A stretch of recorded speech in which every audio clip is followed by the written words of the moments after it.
Hace 30 años en América Latina, si hablábamos de ciudades, íbamos a hablar de necesidades para la supervivencia. Estaríamos hablando de cómo llevar el agua potable y al alcantarillado, lo mínimo de lo mínimo para sobrevivir. Ahora ya estamos pasando a una segunda etapa y ya no es necesidades para sobrevivir, sino necesidades para ser felices. ¿Qué necesitamos para ser felices? Entonces ya no solo tener agua potable, sino tener acceso a parques, actividades deportivas, actividades culturales. ¿Cómo tenemos un entorno que sea bello y donde nos sintamos bien, que sea propicio para el desarrollo más pleno de nuestro potencial y para nuestra felicidad? Tenemos ciudades desde hace 5.000 años, pero automóviles solamente desde los últimos 80 años.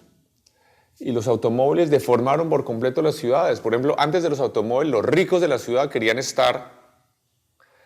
las casas eran en la vía principal de la ciudad. Apenas llegaron los automóviles, salieron corriendo, abandonaron los centros de las ciudades, alejarse lo más posible. La gente dejó de integrarse, se aislaron cada vez más las clases sociales, curiosamente. Yo creo que es posible tener ciudades completamente distintas, con mucho más verde, con mejores espacios peatonales, con mucho mejor movilidad. Lo que hicimos en los últimos 80 o 100 años es un enorme error. Creo que va a verse como una gran equivocación en la historia de la humanidad. Claramente, el principal problema de las ciudades del mundo moderno es que han tenido a extenderse en baja densidad, con base en el automóvil y en las autopistas. La gente se va cada vez más lejos.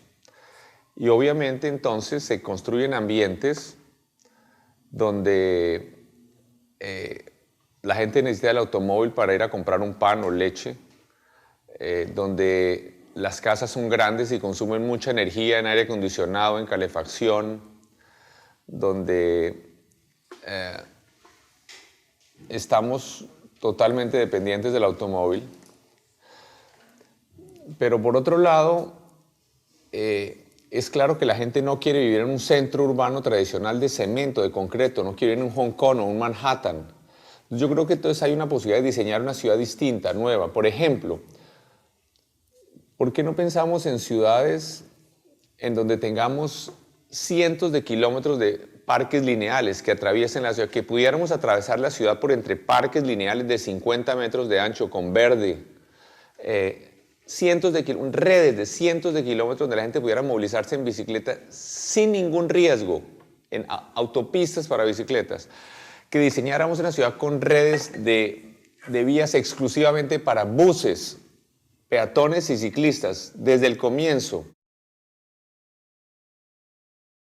El conflicto no es solo por los recursos, sino por el espacio. El recurso más valioso que tiene una ciudad es su espacio vial. Nosotros podríamos encontrar petróleo o diamantes bajo Porto Alegre y no sería tan valioso como ese espacio vial, ese recurso. Entonces la pregunta es, ¿cómo distribuir ese espacio vial entre peatones, bicicletas, transporte público y carros? Esto no es una decisión técnica. No existe un nivel natural del uso del automóvil en una ciudad.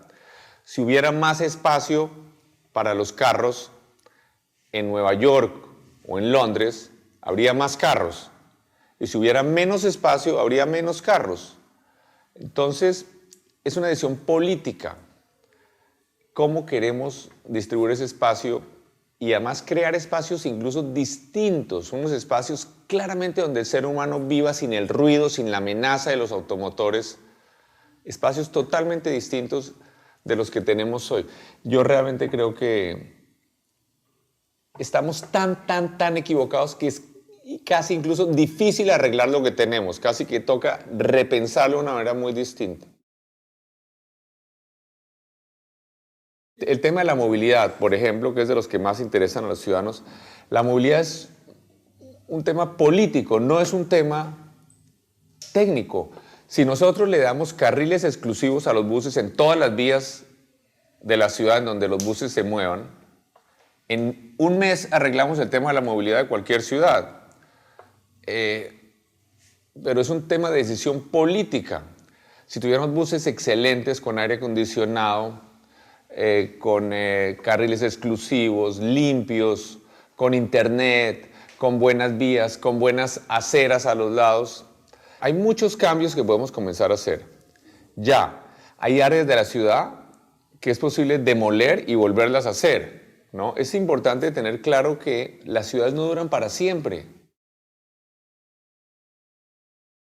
Yo ahora veía un documental sobre las cuevas de Chauvet en Francia, donde hay un arte bellísimo, maravilloso. Claramente los que pintaron esos caballos y esos dibujos maravillosos en las paredes de las cuevas de Chauvet eran personas sensibles, inteligentes, con capacidad de abstracción.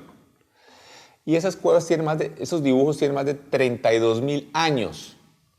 Entonces, obviamente, ninguna ciudad que tenemos hoy va a durar 32.000 años. Es posible que ninguno de los edificios que tenemos hoy va a durar 32.000 años. Aquí todavía el gran obstáculo al cambio es la desigualdad. La desigualdad es la principal causa de los problemas. Por ejemplo, muchos ciudadanos de ingresos altos de Colombia o de Brasil se sienten muy orgullosos porque saben utilizar muy bien el metro en París o en Nueva York, y allá se suben al metro junto con los ciudadanos más pobres de esa sociedad. Pero jamás se subirían al transporte público de su propia ciudad junto con los pobres de su ciudad. A ellos sí les parece que... Lo que nosotros necesitamos es una ciudad que se diseñe para integrar a todos los sectores. No como una ciudad que no sea de malls, porque los malls, los centros comerciales, los shopping, son casi clubes diseñados para un estrato social, en donde los otros estratos sociales, por ejemplo, en un shopping mall de ricos, el ciudadano pobre se siente incómodo, se siente mal, se siente, aunque no lo prohíba en la entrada, necesitamos una sociedad donde los ricos y los pobres se encuentren juntos en bicicleta, en los parques, en el transporte público, en las actividades culturales. No estoy hablando de que no haya ricos y pobres. Estoy hablando de una ciudad en donde nadie se sienta inferior, donde no se sientan excluidos en lo posible. Yo como latinoamericano voy al Asia y yo les digo, por favor, el proceso de urbanización más reciente que hay en el mundo es el de América Latina, que de 1950 al año 2000 pasó básicamente de ser 35, 40%, 50% urbano a ser 80, 90% urbano.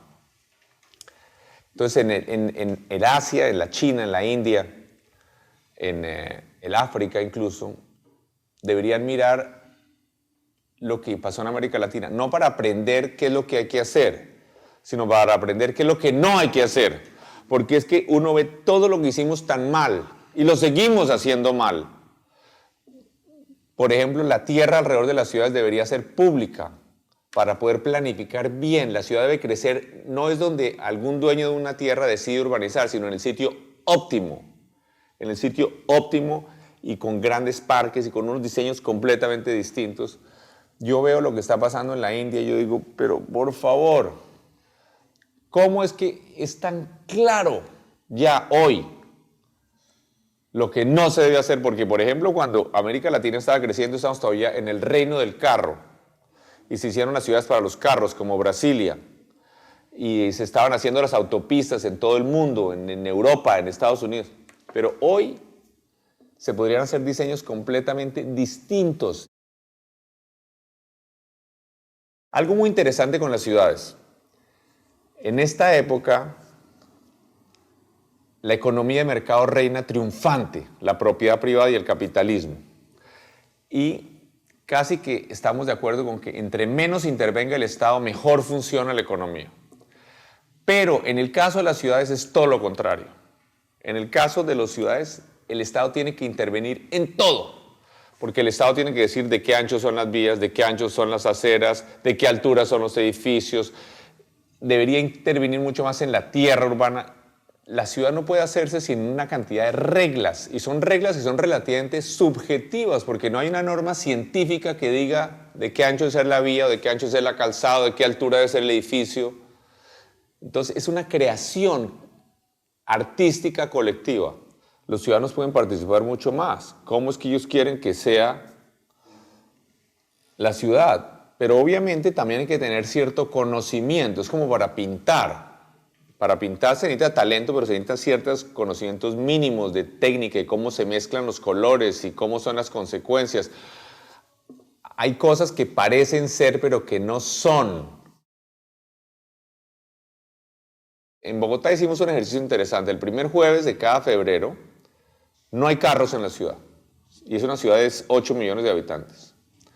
Es un ejercicio interesante porque entonces, primero eso muestra que, contrario a lo que mucha gente piensa, que la ciudad puede funcionar sin carros, ¿no? Desde que no sea demasiado una ciudad de suburbios tipo Estados Unidos, una ciudad más o menos compacta como Curitiba, perfectamente podría funcionar sin carros, solo con base en bicicletas, a pie, en transporte público, taxis, buses. Estos ejercicios ayudan a que la gente comience a imaginarse cosas distintas. Tuvimos más de 600 proyectos cuando estuve en la alcaldía en donde los ciudadanos proponían proyectos, los diseñaban ellos mismos y se contrataba con organizaciones de la comunidad de la construcción. Eran pequeños proyectos de 40, 50 mil, 60 mil dólares con organizaciones comunitarias. Pero yo diría que más importante que la obra era la construcción de comunidad, la construcción de autoestima.